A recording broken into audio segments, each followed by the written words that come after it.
तुम्हारे दोस्त नहीं दुश्मन। ये दुनिया बहुत बेवफा। सबसे प्यार करो, सबसे अखलाक के साथ पेश आओ, सबको तोहफे दो, तोहफे लो, सब करो, दिल किसी से मत लगाओ। ये गद्दार दुनिया। अल्लाह ने दुनिया से बढ़कर बेवफा किसी को करार ही नहीं दी। मत लगाओ, किसी से दिल मत लगाओ। दिल लगाना है सिर्फ अपने अल्लाह से लगाओ और उसके महबूब से। दिल उसको दो, उसके महबूब को दो, बाकी किसी को नहीं। सबके साथ हुकूक अदा करो, प्यार अदा करो, बस इतना ही जितना हुक्म दिया गया है। दिल लगाना है तो अल्लाह से, सिर्फ अल्लाह। लेकिन हमने उससे दिल नहीं लगाया। हाँ, दोस्त तो मिलेगा, 3-3 घंटे बैठेंगे उसके साथ। कभी अल्लाह की बारगाह में बैठने का वक्त निकाला? बोलो, कभी निकाला? कभी रसूलुल्लाह पे दुरूद पढ़ने का वक्त कभी निकाला? नहीं। हमने फिल्म और सीरियल देखकर तो रोया है, कभी कब्र का हाल सुनकर भी रोया, कभी अल्लाह के खौफ से भी आंसू बहाए, कभी कब्र को भी याद किया? नहीं। तो सुनो, आज याद कर लो। मरहुमा खैरुन्निसा पर अल्लाह रहमत फरमाए, आज उसके इसाले सवाब की खातिर महफिल सजी है, तो याद कर लो। हो सकता है ये याद करना ही किसी की जिंदगी के इनकलाब की जमानत हो जाए। मेरे इमाम लिख रहे हैं, फरमाते हैं ये सदमे कोई कम नहीं थे। एक एक मौत का झटका सैकड़ों तलवार की जरबों से ज्यादा, और मौत का एक सदमा हजारों तलवार की जरबों से ज्यादा। अभी यही हुआ, अभी यही हुआ। तो कब्र में डाल दिए गए, कब्र में सब छोड़ो, सब ये झूठा ख्वाब की तरह है दुनिया, लाहव लईब खेल कूद की तरह। बैंक बैलेंस पड़ा रहा, बच्चे पड़े रहे, बीवी पड़ी रही, दोस्त सब। भाइयों, लोग तो आज इतने खुद कर्ज है, जिनसे जिगरी दोस्तियां होती वो जनाजों में भी नहीं आती। मैंने तो कोविड में देखा है, बाप के जनाजे में बेटा भी नहीं गया, बेटे के जनाजे में बाप नहीं गया, पीर के जनाजे में मुरीद नहीं गया, मुरीद के जनाजे में पीर नहीं। मैं किसी की बुराई नहीं कर रहा हूँ, मैं तुम्हें तोड़ने आया हूँ, लेकिन मैंने ये देखा है, लोग अपने पैसे के कफन में भी दुनिया से नहीं गए। किस पे गुरूर करते? गवर्नमेंट के पैसों के कफन में लपटे गए लोगों को तो गुस्ल भी नसीब नहीं। किसकी कब्र कहाँ है पता नहीं। किस पे गुरूर करते हो? किस पे घमंड करते हो? किस पर? ये नापायदार दुनिया पर इमाम कहते शहद दिखाए, जहर पिलाए, कातिल डाइन शौहर कुश, उस इस मुर्दार पे क्या ललचाया, दुनिया देखी। अब मुनकर नकीर आ रहे कब्र में, कैसे इमाम लिख रहे हैं, तसव्वुर कीजिए। कहते उनकी जो आंखें मुनकर नकीर की जो कब्र में सवाल करने आते हैं, तांबे की देगों की तरह बड़ी बड़ी है। कितने बड़े होंगे वो सोचो जरा। जो तांबे की देग होती है जिसमें आप लोग खाने वाने पकाते हैं शादियों में, बड़ी, उसकी आंखें इतनी बड़ी है। एक बाजू से दूसरे बाजू तक कई किलोमीटर का फासला, इतने चौड़े बाजू हैं। और उनके नाखून लोहे के हैं, लोहे।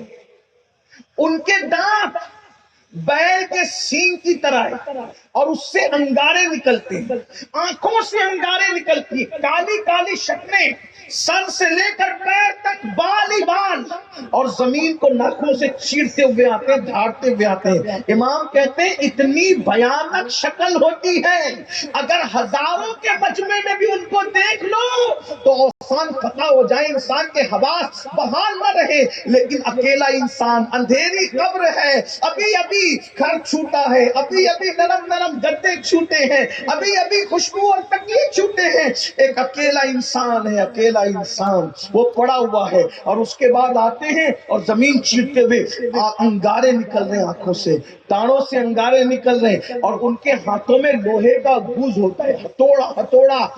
इमाम लिखते हैं वो हथौड़ा इतना वजनी होता है कि सारे जिन्नात और इंसान मिलकर भी उस हथौड़े को उठाएं तो सब मिलकर भी उस हथौड़े को उठा नहीं सकते। वो हथौड़ा लेकर के आते हैं और आ करके सीधा झपट कर सीधे मुंह बात भी नहीं करते, झिंझोड़ करके उठाते हैं। आदमी की कैफियत क्या होती होगी जरा सोचो। गुनाह करने से पहले, मस्जिदों को वीरान करने से पहले, बस इतना है, अल्लाह रहम करे तो ठीक। एंड करूं गुफ्तगू। आज यहाँ बैठे आपने बहुत तसव्वुरात की, एक तसव्वुर करो, एक तसव्वुर, फिर उसके बाद हम महफिल पूरी कर रहे हैं। हम तसव्वुर करो हम मर रहे हैं, कैसे मर रहे हैं? एक तसव्वुर, मरने से पहले तसव्वुर करो हम मर रहे हैं। अल्लाह आप सबको खूब लंबी उम्र, लेकिन मरना तो है, आज नहीं कल मरना है। तसव्वुर करो, अचानक बीमार पड़े, बीमारी बढ़ गई, डॉक्टर ने कह दिया अब ये नहीं जिएगा, ہاتھ کام نہیں کر رہے، پیر کام نہیں کر رہے، ہم بستر پہ پڑے ہیں. تصور کریں ہم بستر پہ پڑے ہیں اور پڑے پڑے بستر پہ ہیں، ٹکٹکی باندھ کے سب کو دیکھ رہے ہیں، بیوی کو، بچوں کو، بول نہیں سکتے. یہ کیفیت ہے. سینے کے اوپر زمین اور آسمان سے زیادہ وزن ہے، زبان کام نہیں کر رہی. اگر نمازی نہیں ہے تو بے نمازی کو اتنی پیاس ہے، 7 سمندر کا پانی بھی منہ میں انڈیل دیا جائے تو بھی اس کی پیاس کوئی بجھا نہیں سکتا. رشتے دار چمچے سے تھوڑا تھوڑا پانی پلا رہے، پیاس اور بڑھ رہی ہے. ایسے عالم کے اندر حضرت ملک الموت آتے ہیں. حدیث پاک میں آیا ہے موت ایک دن میں 3 مرتبہ گھروں میں جھانکتی ہے اور کہتی ہے آخرت کی تیاری کری. ہم نے کب سنا، ہم نے کب سنا کوئی آخرت کی تیاری؟ ایک دھن ہے، کس بلا کی میں سے ہے سرشار ہم، دن ڈھلا ہوتے نہیں ہوشیار ہم. اپنی ستاری کا یارب واسطہ ہو نہ رسوا پر سرے بازار. اللہ ہو. سوچو حضرت ملک الموت، ملک الموت سب کے پاس ایک شکل میں نہیں آتے، آنے میں الگ الگ شکلیں ہوتی ہیں.